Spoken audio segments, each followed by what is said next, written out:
un incontournable du Salon du Livre, évidemment, c'est Vigous et c'est évidemment Thierry Barrigue. Mais il a un coup de gueule, il est prêt, il est chaud. Ouais, j'en ai plusieurs de coups de gueule. Oui, Non. vas-y. Bon, Salon du Livre et de la presse. Bon, il n'y a Oui. plus de journaux, il n'y a plus de presse. Avant, on avait le matin, on avait l'hebdo, on avait 24 heures, Tribune de Genève. Je ne sais pas ce qui s'est passé. Est-ce qu'il y aurait des escrocs éditeurs qui auraient fait couler tous ces journaux? Oui, c'est possible, mais heureusement, le Salon du Livre et de la presse se justifie parce qu'il y a encore une presse, c'est la presse indépendante, comme Vigous. Voilà. Comme Vigous. Voilà.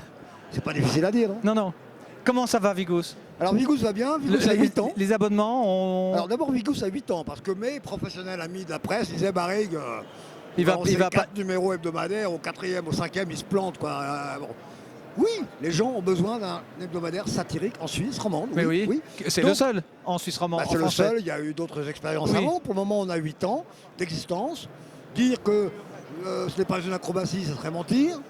Dire que c'est un véritable plaisir de le faire, c'est vrai. Bah évidemment. Nous avons 6200 abonnés. C'est énorme. C'est bien, mais c'est pas suffisant pour il faudrait quoi, 20 000 personnes? Oui, non, mais là, on ne rêve pas. Mais disons que si on pouvait avoir 6 500, 7 000... Il faut bien le dire, 300 oui, plus, c'est vite fait. Hein. Ça permettrait simplement d'engager un journaliste ou deux de plus afin de faire des enquêtes peut-être plus fouillées, des choses comme ça.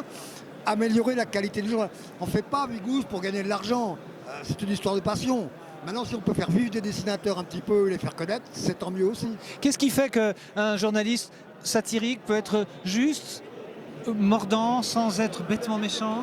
Bon, bah ça c'est l'éternelle question avec Harakiri, Charlie Hebdo, bien on a sûr. bien vu. Bon, j'ai fait déjà un débat à CICAD hier sur ce sujet. Non mais là c'est en 30 secondes je suis d'accord, mais en 30 secondes, donc depuis la mort de mes camions de Charlie Hebdo, bon, bah, qu'est-ce qui fait que nous on n'est pas du tout dans cet esprit parce qu'on est un hebdomadaire suisse. Donc Suisse, on va s'intéresser à la politique suisse. On n'est pas là pour choquer, on est là pour provoquer la discussion, provoquer un débat et avoir l'esprit critique. Voilà. Et pour se marrer, avec en grinçant un peu peut-être. Mais oui, absolument, absolument. Il y a des livres toujours. Bah oui, je viens de sortir là. Surnommons quand le soleil, donc on aura reconnu l'hymne évidemment. Ouais, non mais c'est un bouquin que j'ai fait avec des dessins qui paraissent dans la revue Les Alpes. Oui. Voilà. Vous êtes sur Facebook, non, je suis sur le Molaison, c'est parfait. Voilà. Et puis il y a aussi dans la collection des dessinateurs de Vigous, le livre de Nicolas Chestet, voilà. Avec qui je reviens de Palestine, on a été faire de l'humanitaire, de l'humain en Palestine, dans les camps de réfugiés, à Gaza. C'est bien. C'est impressionnant. Bon. C'est impressionnant. À l'année prochaine. Alors je vais dire un truc, encore un truc. À l'année prochaine peut-être, parce que dès le 8 mai, vous savez, France Loisirs. Dès le 8 mai, en fonction du résultat des élections présidentielles et l'arrivée peut-être de Marine Le Pen, vous allez voir les loisirs en France. Vous allez voir les loisirs en France. On coupe.